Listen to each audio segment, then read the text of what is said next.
Tasarım dünyasından herkese merhabalar diliyorum. Kanalıma hoş geldiniz. Ben Sibel.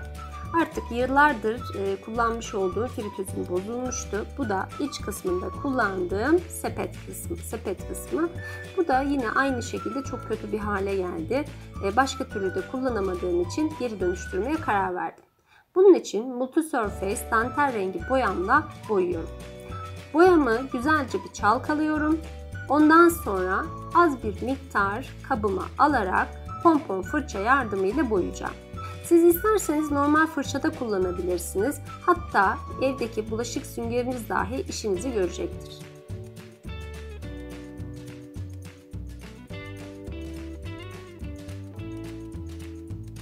Boya kuruduktan sonra tekrar ikinci kat boyamızı yapmamız lazım.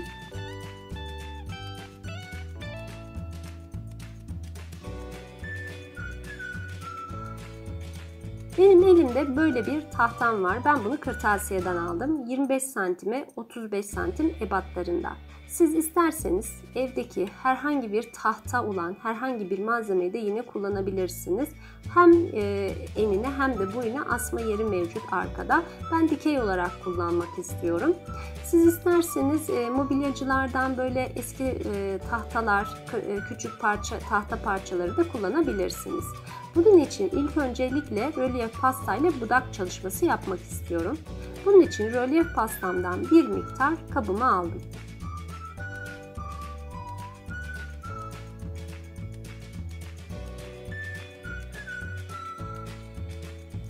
İçerisine bir miktar su ekliyorum. İsterseniz siz içerisine glaze de kullanabilirsiniz. Glaze kullandığınız zaman biraz daha geç kurumaya sebebiyet verecektir. Çok uzun çalışmalarda glaze kullanmanızda fayda var. Ama benim tahtam küçük olduğu için ben su eklemeyi tercih ettim. İsterseniz hiç su dahi kullanmayabilirsiniz. Fakat fırçayla süreceğim için ben daha rahat sürebilmek adına, çünkü rölyef pastamız biraz katı, o yüzden biraz suyla incelttim. Yarısını rölyef pastamla geldim. Şimdi budak aletimle budak yapacağız. Bunun için ön kısmı bize bakacak şekilde gördüğünüz gibi budak çalışmasını yapıyorum. Hafifçe elimi oynatıyorum. Yine yanındaki sıraya budak çalışmamı yapıyorum. Ve diğer kalan kısmımı da boyuyorum. Daha doğrusu rölyef pastamla geliyorum. Yine ön tarafı bana gelecek şekilde budaklarımı yapıyorum.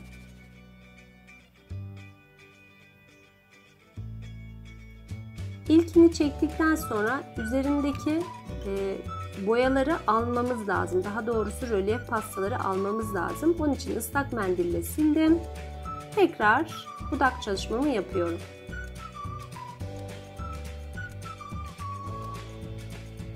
Rölyef pastamızı bu şekilde kurumaya bırakıyoruz. Gayet güzel rölyef pastamız kurudu. Ben bu stencil'i kullanmak istiyorum alt kısımda.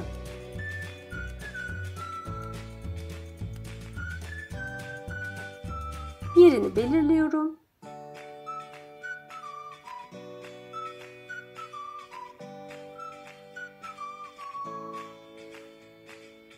Yine rölyef pasta kullanacağım bunun için. Hemen bir spatula yardımıyla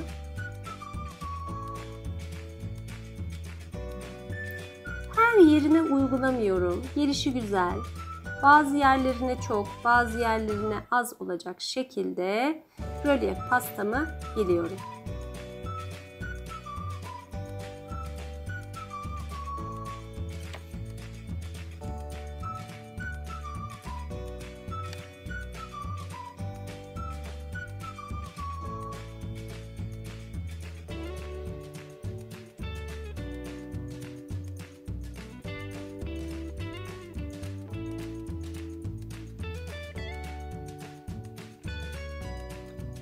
Fazlalıklarını alıp tekrar rölyef pastanızın içerisine geri koyabilirsiniz.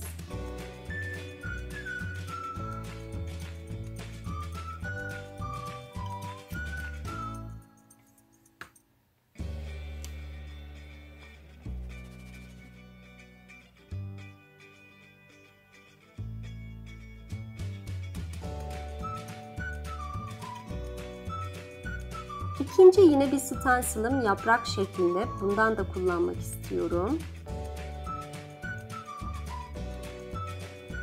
Yapmak istediğim yeri ilk öncelikle belirledim. Daha sonra rölyef pastamdan üzerine tekrar sürüyorum.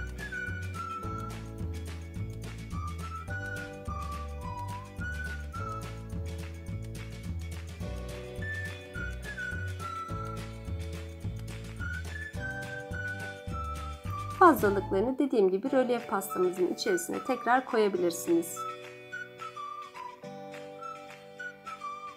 Rölyef pastalarımız kurudu.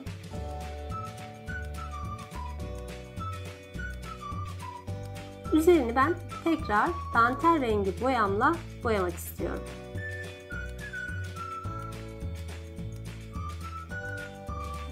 Yine boyamdan bir miktar kabıma aldım.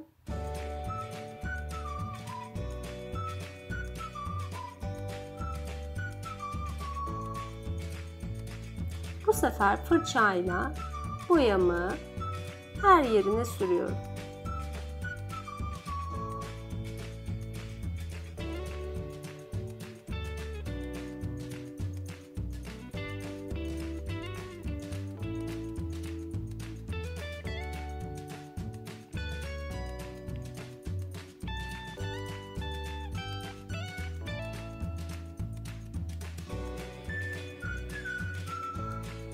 Arkasını da yine dantel rengine boyadım.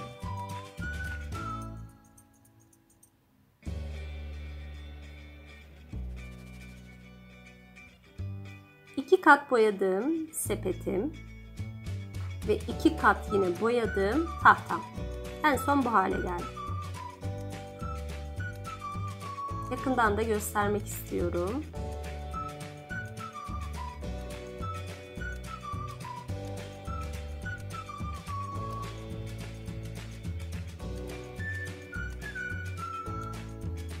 Biraz da pirinç dekupaj kağıdı kullanmak istiyorum. Model nosunu göstereyim hemen. Makasla kesmeyeceğim.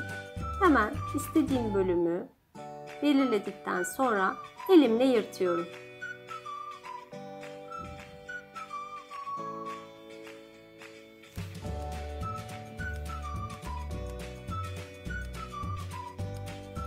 Dekupaj tutkalımı iyice bir çalkaladıktan sonra zeminime sürüyorum. Bolca sürüyorum.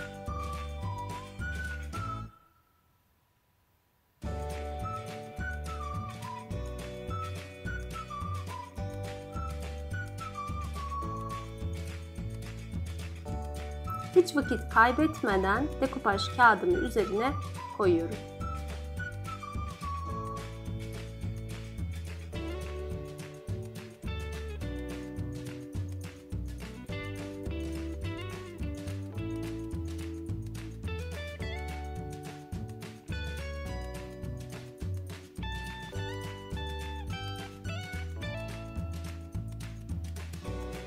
Elime bir poşet geçirdim. Kağıdımın zarar görmemesi için bu şekilde arada hava boşluğu kalmaması için elimle düzeltiyorum. Ve üzerine yine dekupaj tutkalımdan sürüyorum. Dekupaj tutkalı kuruduktan sonra normal makasla kesmek yerine bu şekilde zımparayla düzeltmeyi daha uygun buluyorum.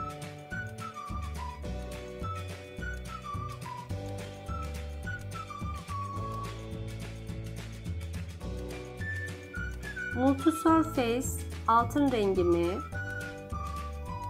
titanyum metalik rengi altın rengimi, şimdi pompon fırça yardımıyla istediğim yerlere geleceğim.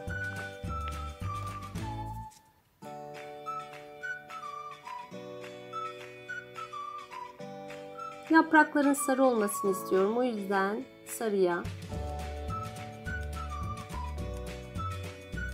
pompon fırça yardımıyla sürüyorum. Normal fırça da kullanabilirsiniz.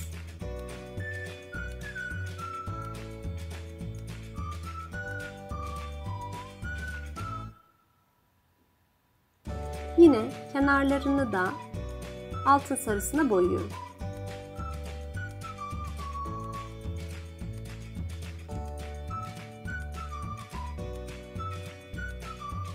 Alttaki tuğlalarımdan da yine sarı olmasını istediğim kısımlara altın rengimi geliyorum.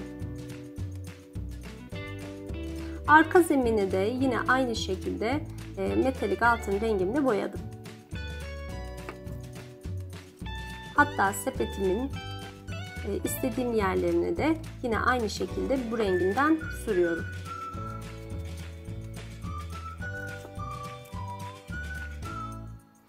Multisurface koyu kahverengimden tuğla olan tuğla görünümlü kısımlarına kahverengimi geliyorum. Bu işlemleri yaparken boyamız hemen kurumadığı için beklememiz gerekiyor.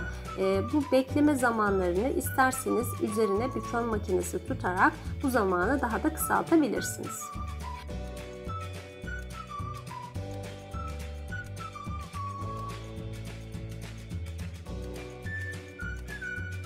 Eskitme pudrası yeşil rengini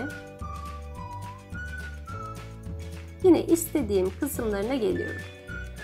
Aslında bu noktada biraz sizin zevkinize kalmış bir şey. Hangi renkleri istiyorsanız bu renkleri istediğiniz yerlere az ya da çok, ben pompon fırça yardımıyla sürüyorum. Fırçayla ya da süngerle ya da benim yaptığım gibi pompon fırçayla gelebilirsiniz.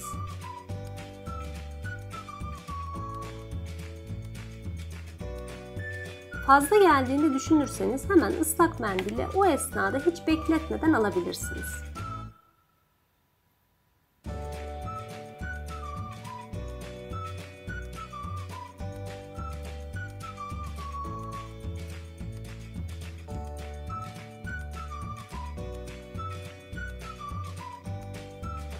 Yine eskitme pudrası pembe rengini kullanmak istiyorum.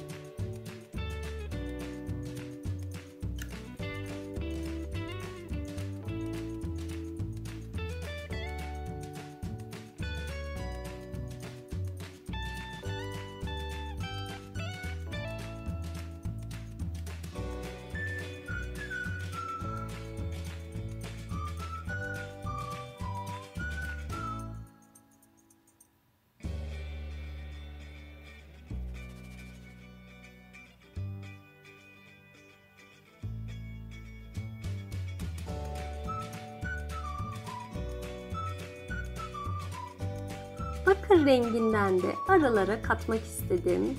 Çok fazla değil ama hafifçe bazı yerlerine de yine bakır rengimi geliyor.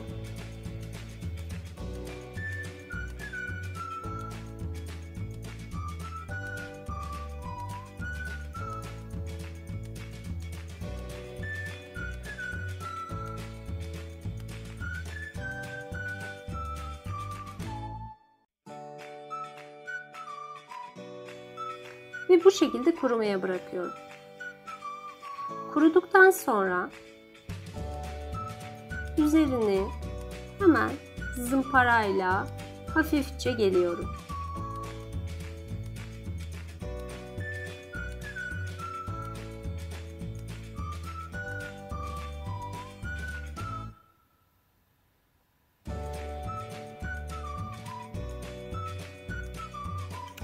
Üzerindeki tozu da hemen ıslak mendille alıyorum. Bu şekilde renklerimiz daha güzel kaynaştı. Alttaki dantel rengimiz ortaya çıktı. Aslında alt zemin ne renk kullanıyorsanız zımpara yaptığınız zaman o alttaki rengi üste çıkartmış oluyorsunuz. Wax kullanmak istiyorum. Siyah wax. Yine üst kısımlarına sürüp fazlalıklarını yine nemli bir bezle ya da ıslak mendille alabilirsiniz.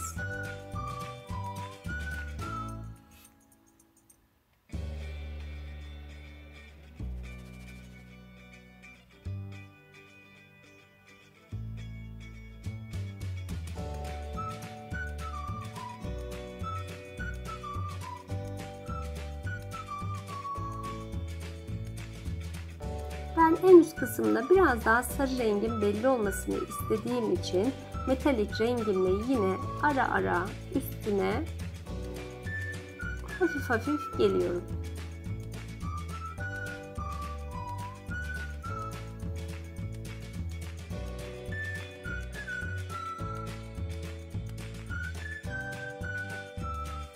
Hızlı yapıştırıcıyla sepetimi yerini belirledikten sonra yapıştırıp sprey ile de sabitliyorum.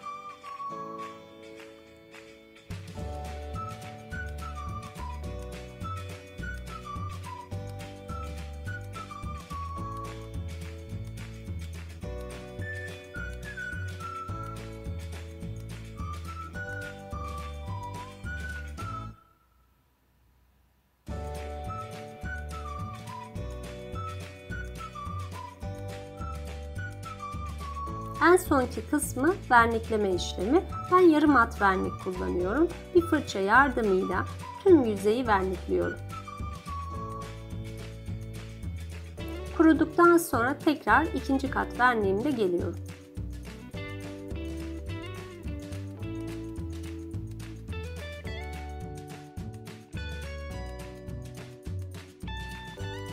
Evet, en sonunda çalışmamızı bitirdik. Umarım sizler de beğenmişsinizdir. Ben içerisine ortancalar koydum. Siz isterseniz canlı çiçekler de koyabilirsiniz. Özellikle sarkan çiçekler çok güzel duracaktır diye düşünüyorum. Gayet keyifli bir çalışma oldu benim için. Kızartma sepetimizin çok farklı ve güzel bir şekilde dönüştürmüş olduk.